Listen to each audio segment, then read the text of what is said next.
Amici bellini e cacavere, ne ho approfittato perché i gatti sui tetti, siamo 4 gatti, e per farvi capire insomma io dove sono anche nato e cresciuto, non, un po' di verde, lì c'è Nisida, un po' di mare, e poi se ti giri, uno lascia perdere questo palazzone che avrà la sua importanza perché la facoltà di ingegneria, però quello è sempre lui, è lo Stadio San Paolo.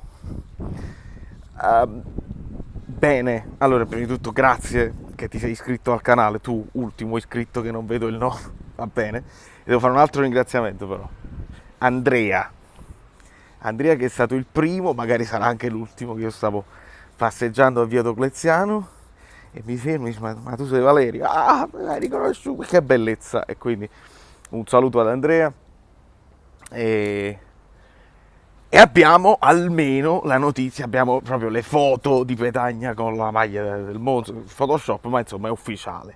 Allora bene, allora adesso ci dobbiamo aspettare il Simeone, ma subito però, perché io qua sto leggendo, la contemporaneità non mi sembra effettiva. E addirittura mentre ieri tutti quanti parlavano di cifre e davano praticamente ufficialità, è fatta, e non abbiamo dubbi che sia fatta, sicuramente è fatta.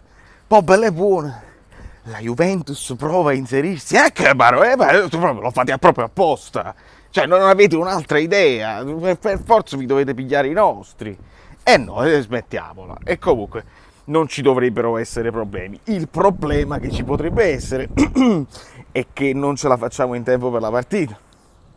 Potrebbe essere un problema. A proposito, che poi la partita è col Verona, metto un attimo all'ombra. Un saluto a Garella, che rappresenta, poi guarda gli scherzi del destino, no? E proprio che noi che abbiamo ancora il dubbio del portiere, proprio alla vigilia praticamente tra 2 giorni della partita contro il Verona, viene a mancare il portiere che ha vinto lo scudetto con il Verona e con il Napoli, che sono 2 squadre che di scudetti non ne vedranno mai più nel mondo. È una cosa proprio incredibile. E ci manca ancora il portiere, perché sul portiere ancora abbiamo grandi dubbi e grandi difficoltà. Quindi, ricapitolando, la questione Simeone dovrebbe essere risolta, perché mi sa che l'avevo letta bene nell'intuizione dell'ultimo video, insomma, più Simeone che Raspadori. Su Raspadori pare che il prezzo richiesto e il prezzo offerto, siamo lì, insomma, ballano pochi milioni, quindi se il Napoli veramente è convinto si fa, Raspadori si fa. Scusate, io passeggio perché devo passeggiare. Quindi Raspadori si dovrebbe poter fare, però a quanto la sensazione è che non si faccia subito, perché se non riesce a fare subito Simeone, che è immediato e automatico nel momento in cui piazzi Petagna, prima Simeone. Dobbiamo essere chiarissimi con i tifosi, prima Simeone, perché deve uscire, come esce una punta deve entrare un'altra punta. E non abbiamo Mertens, quindi in questo momento, proprio oggi, a quest'ora, che aspettiamo notizie ufficiali di visite mediche fatte, di benvenuto, Simeone, eccetera, eccetera, in questo momento noi dobbiamo segnalare solo Osimhen come punta del Napoli, perché Petagna è andato ufficiale e perché Simeone ancora non è entrato. Quindi c'è questo spauracchio di cominciare il campionato solamente con Osimhen, e nemmeno Ambrosino, perché pare si sia allenato a parte. Quindi seppure ti puoi portare Ambrosino, si è allenato a parte come Politano. Quindi su Politano e Ambrosino abbiamo dei dubbi se riescono ad andare in panchina. Quindi Napoli, se ci riesci a fare uno sforzo, guarda che sarebbe importante portartelo almeno in panchina, perché corna facendo devi fare un assalto, un assedio finale, ti serve un'altra punta. Altrimenti dobbiamo diventare creativi e dobbiamo inventarci qualcosa. Prima punta al posto di Osimhen o a fianco ad Osimhen, è chiaro che ci puoi mettere uno Zielinski, ci puoi mettere un Elmas, chiaro, mettiamo anche Elmas prima punta, perché no? Lozano potrebbe andare lì come questione del velocista che puoi lanciare in profondità e basta, perché poi ti puoi inventare un Kvaratskhelia, sempre così. Però io mi dimentico di dire tutte le cose. Il raduno degli amici bellini degli azzurri fluidini sto cercando di organizzare, se ci riesco. Ho in mente una data che è il 25 agosto, è un giovedì pazzesco. Vediamo se ci riesco, però voi dovete stare tuned, dovete stare assolutamente tuned. E dico a tutti gli amici abbonati che per quanto riguarda il fantacalcio sto pensando di aspettare la fine del mercato, perché altrimenti dovremmo fare le corse oggi o domani mattina e non credo di farcela sempre col cellulare, è un bel macello. Quindi magari aspettiamo il mercato, così magari ci possiamo comprare noi del fantacalcio anche il portiere del Napoli e anche un Raspadori eventuale se il Napoli effettivamente volesse completare l'affondo. Se lo facciamo adesso l'asta, ci sono parecchi giocatori che ancora non sappiamo e non sono arrivati, ma c'è tempo e non c'è più tempo. È finito il tempo delle mele, delle pere, formaggio con le pere. Quindi per quanto riguarda il fantacalcio preferirei un po' di venticello carino. Direi di aspettare, e per quanto riguarda il Napoli ancora dobbiamo aspettare perché la questione del portiere non si è risolta e al momento possiamo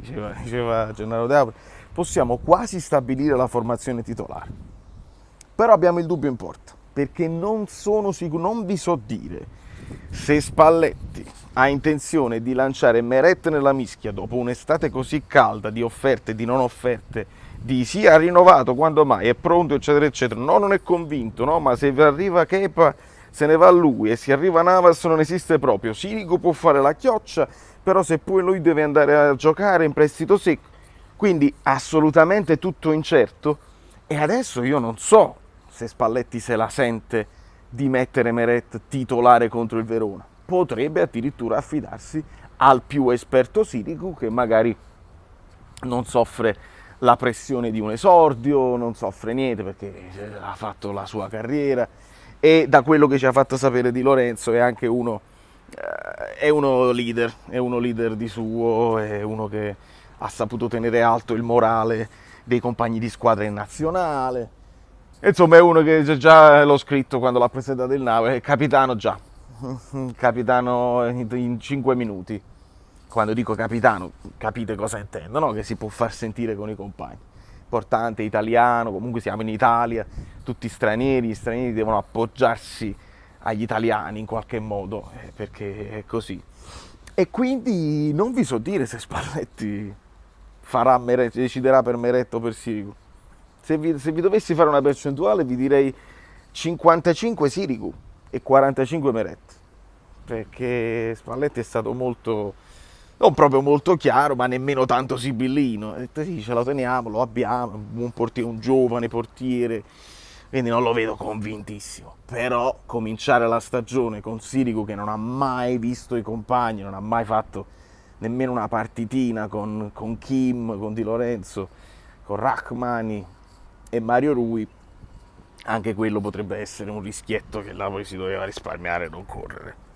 A centrocampo, a questo punto, le notizie di Fabian si rincorrono, ma non c'è niente di concreto, non mi sembra si stia parlando, è fatta, visite mediche col PSG, potrebbe essere un colpo che il PSG si mantiene fino alla fine, per strappare magari un prezzo più vantaggioso, e quindi ad oggi io credo che uno Spalletti che ha a disposizione Fabian, se Fabian sta bene fisicamente, lo mette in campo. Quindi io mi immagino un Lobotka, Anghissà e Fabian titolari nel centrocampo a 3, sempre con l'idea Zielinski che può fare la mezzala, probabilmente al posto di Fabian, Anghissà e Lobotka inamovibili, o lo stesso Elmas. Però lo stesso Elmas, sai, ce lo potremmo ritrovare come al solito, come jolly, come primo sostituto sia di Kvara, sia di Lozano, oppure sposti uno e poi metti Lozano a sinistra e metti Elmas a destra, insomma, perché proprio non essendoci nemmeno Politano, poi non so, sta ancora un ass, potrebbe anche essere buttato nella mischia un ass, poi ricordiamoci che abbiamo i giovanotti, abbiamo i vari Gaetani, i vari Zerbin, che stanno sempre lì. Queste sono probabilmente operazioni di mercato che in prestito, magari diritto di riscatto, queste cose qui, prestiti secchi, prestiti a 0 euro, giusto per mandarli a giocare, queste sono cose che si risolvono nelle ultime giornate di mercato, quindi probabilmente a campionato iniziato. E in attacco è quella Osimhen con Kvara e Lozano. Credo che adesso al momento non abbiamo dubbi su questo. Olivera in panchina probabilmente per iniziare e si vedrà quello che si potrà fare. Non ho notizie sul Verona, non ve le so dire. Adesso noi ci dobbiamo concentrare. La prima in trasferta, Maronni Cavara, perché farà caldo anche a Verona sicuramente.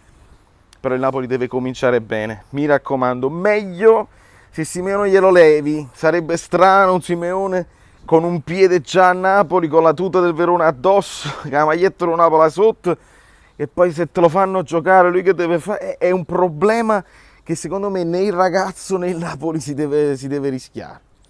Prendiamolo subito se è possibile e ce lo portiamo in viaggio a fare, come si dice, a fare gruppo, e magari ci può dire anche qualche cosa sul Verona che li conosce bene, dice a quel difensore là se gli fai la finta così cade, sarebbe pure interessante. Se riuscite ad accelerare questa cosa, può essere che facciamo 3 punti, è un'accelerata che può valere 3 punti.